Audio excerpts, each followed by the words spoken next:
I think it's a slow growth housing market. I think that weather's certainly been a impact over the last few months, but you have to remember what happened over the last year, which is you had a big spike in home prices and you also had a big spike in mortgage rates. And I think that the market's digesting that. And I think if we go a year from now, housing starts will be up, permits will be up. It's still a positive story, a slow growth positive story out of housing. There's not a lot of inflation. I think this is the unsung story for the U.S. consumer, is that we have just at the front end of tightening of the employment market, you're going to start seeing wage gains. And as we see that come through, you're going to see real incomes rise, which we haven't really seen in a big way out of the consumer.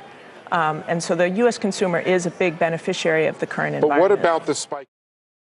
I think it might be smart not to have a number like 6.5 unemployment rate. I'm perfectly comfortable with the 2% inflation, but the 6.5 unemployment rate can be seen as misleadingly indicating that labor markets are stronger than they really are. And I think plenty of Fed people, including Chairman Yellen, have said we don't just look at the unemployment rate. And they shouldn't. They should look at other things like the labor force participation rate, the number of people who would like to be working full-time, but they can't find a full-time job, and so forth.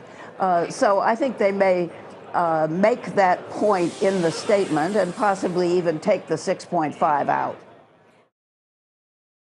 Look, I mean, I think it speaks to some of the optimism for investors out there that they're going to finally recognize the growth outside the PC environment.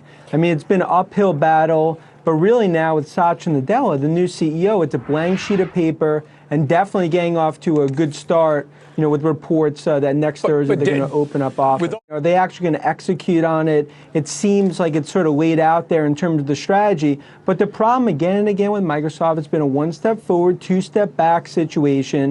You know, now with the new CEO, there's more optimism. But I think the jury's still out in terms of, are they going to perform on this? Is this going to return growth back to the Microsoft name? Well, you know, I think it's definitely fair to say this would have been a much bigger deal several years ago when Microsoft indeed did develop Office for iOS and would develop it and then put it on hold. This has happened several times during the history, not because it's technologically difficult, but Microsoft was weighing the pros and cons from a business standpoint.